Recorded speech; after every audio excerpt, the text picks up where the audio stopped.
The revolution will not be televised. The revolution will be live.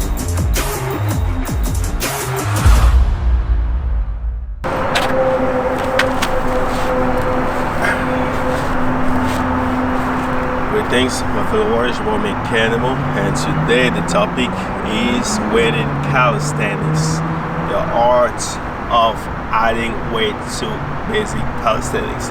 Simple like that. So yes, so what's weighted calisthenics? Like the name implies, it is the loaded version of the calisthenics movement, to which external load weight is being applied or added. And weighted calisthenics is a very useful version of calisthenics that can be used to build strength and build muscle. The latter will be pretty much the main benefits of weighted calisthenics, I would say, because the basic calisthenics could be limited in regard to building muscle mass, depending of course on the genetic makeup of each individual. But given that the load is just about right, the body weight load is just about right, it can be you could pretty much hit a point where the return of the work is not so big, and that will be the time to add the weight on the basic calisthenics movement. And it has turned out to be a pretty useful tool for that purpose. So who should use weighted calisthenics? Those who think they are hard gainer and being justified, of course, being proven, because a lot of people think they are hard gainer when actually they're just not eating. They're not big eaters, and they convince themselves that they eat enough to build muscle when they're actually not eating. So that's me digressing. But yes, those who are little in size and really want to put on some muscle and have milked already the basic calisthenics, trust me, once you start playing with the added weight on the pull-ups and the dips, you will see that your body start morphing into something that you didn't expect it to be. And those who want to get stronger, of course, because as you add weight, the sky is the limit, right? You just don't want to get caught up too much in the numbers, because that would stray you away from actually the real essence of calisthenics, which is your ability to master your body weight, right?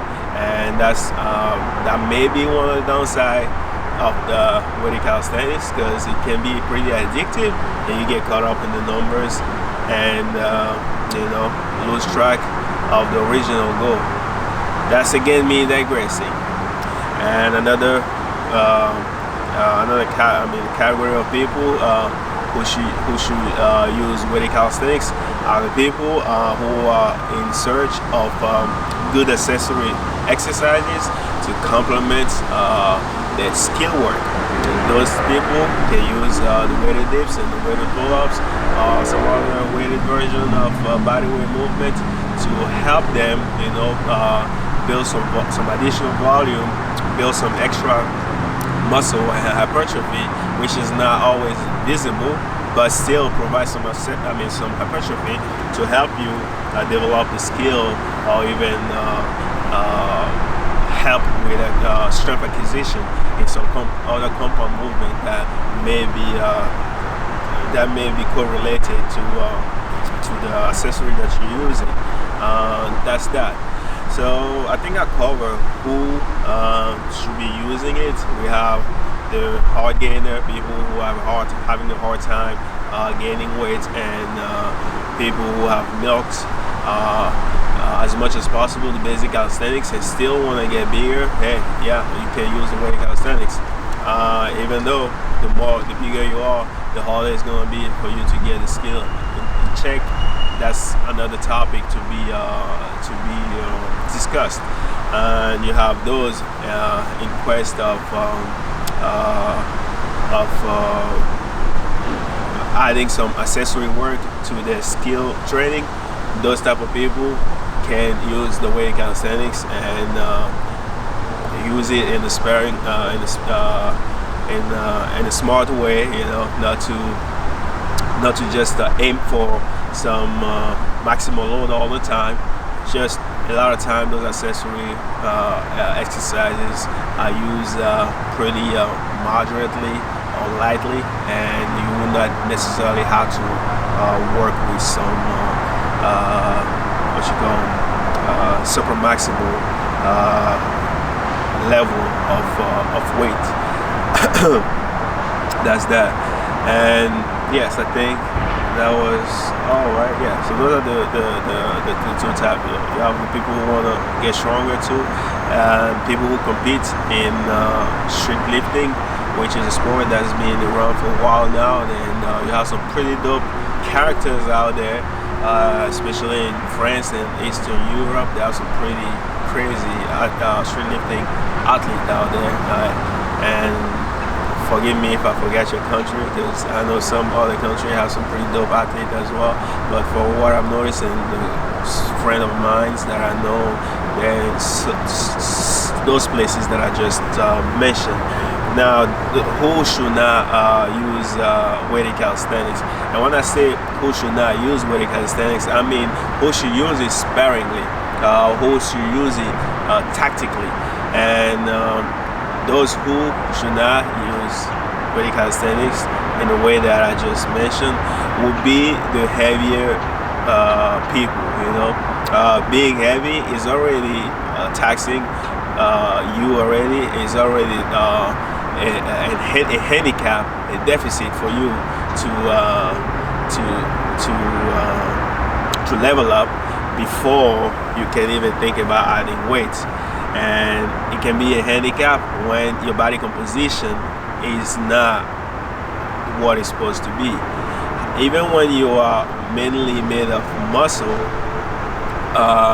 carrying to weighted calisthenics can be detrimental, because if you're somebody who wanted to acquire some body weight or gymnastic skill, and before you have mastered those, your quest is to even get bigger, that would not be something that's advisable, because even though there's a correlation with more muscle, more weight,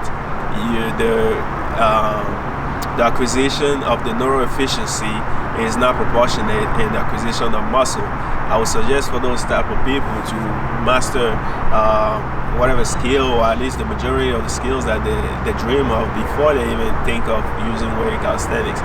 That's one of the mistakes that I did. I was really heavy on weighted calisthenics without really taking time to harness my skill sets.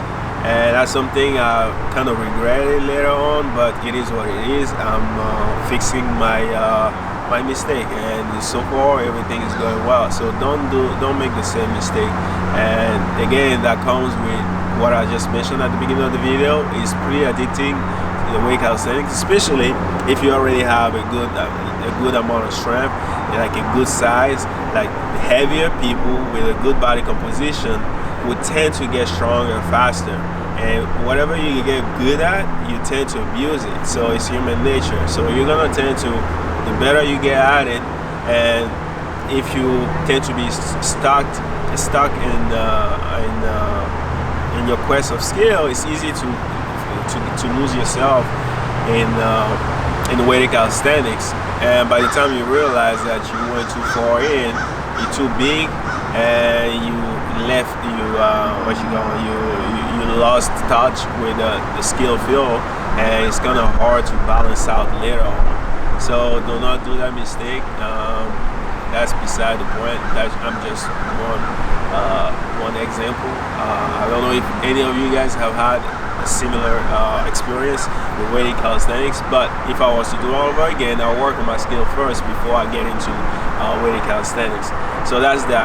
People who are big, whether you're made of muscly fat or muscly muscle, you will have to tactically take on weighted calisthenics. And Yeah, because if you made of fat, you already have extra weight that's pretty useless. That can be considered weighted calisthenics already that you're doing. So you don't need to add any extra weight. Just milk the movement, get really efficient, and as you get stronger, you lose your body fat. You have the best bang for buck. So you have done weighted calisthenics while you slimming down to the best shape of your life. So in the future, even doing some weighted calisthenics, I mean, would be just a piece of cake, because you spend pretty much your whole journey of calisthenics doing some weighted calisthenics. For those who have good body composition, especially the mid-sized weight people, just like me in the past, you're gonna tend to be caught up in that, in the weighted calisthenics, and you will lose sight of the really important, the really essence of calisthenics. That's the mastery of the body weight. So you don't want to spend too much time adding extra weight and tossing around. But again, everybody got different goals.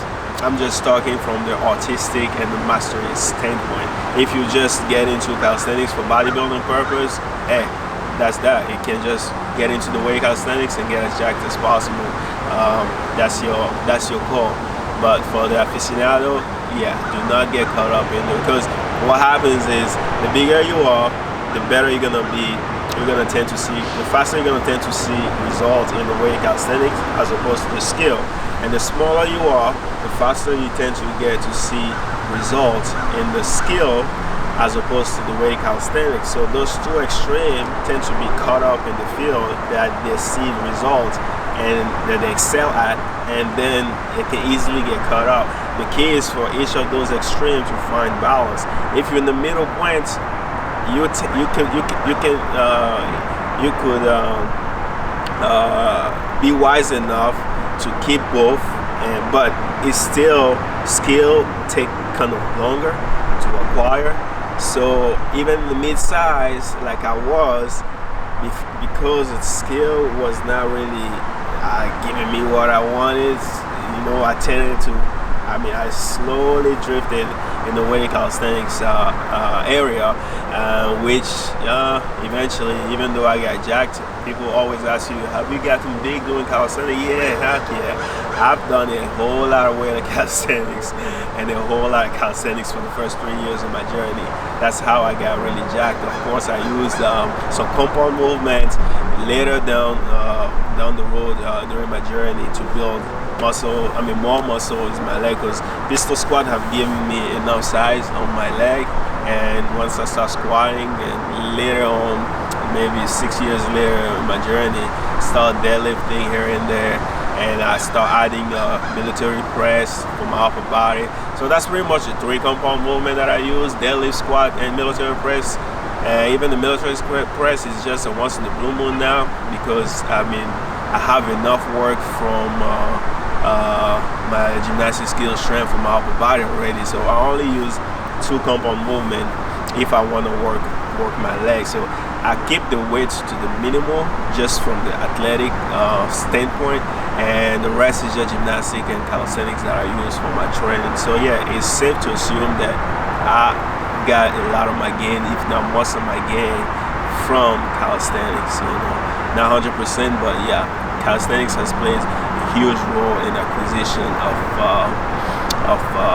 the level at which I am right now. So I think I've covered enough what we need to know about weighted calisthenics. Something that I've always wanted to cover, but just because it's been like 2-3 years, I have not been doing weighted calisthenics. I just didn't feel that it was right for me to talk about it while I'm not doing it. And given that I'm entertaining the idea of reintroducing it, like sparingly, like really sparingly, because I have a good balance already. I'm very deep into skill work, so I'll be able to use it really sparingly. I think it's time maybe to play around with it, and without letting my ego have the best of me, and we'll see. It should be fun. I might not even do it. I'm just entertaining the idea. But yeah, for those who need it, don't sleep on the weighted calisthenics. Just be wise, use it sparingly, and yeah, don't do it too much, because I had my pec tear using weighted dip, and it was out of fatigue. I just was getting ready for a weighted calisthenics competition. I did it too much. I was really sore and didn't listen to it. Going balls to walls will get you on the floor. So that's what happened. Be smart and go be smart, but still be wise. Everything is and will always be the mechanical way. Salutes. Like, comment, subscribe. Please like, because it helps the channel. If anything, that's the only thing I'm going to ask you guys to do for me. Like, because it helps the algorithm pick up the video and put it out there for more people to see, because this channel needs more eyeballs, you know, and I'm not much into controversy and stuff like that, so it's really hard to put out some good content and stand out, because there's so many people like me doing the right thing, but we still need the help of the supporters, the fellow warriors out there to get us up there. So yeah, like, even if you didn't like the content, that means you appreciate me being up here and providing content. Salute.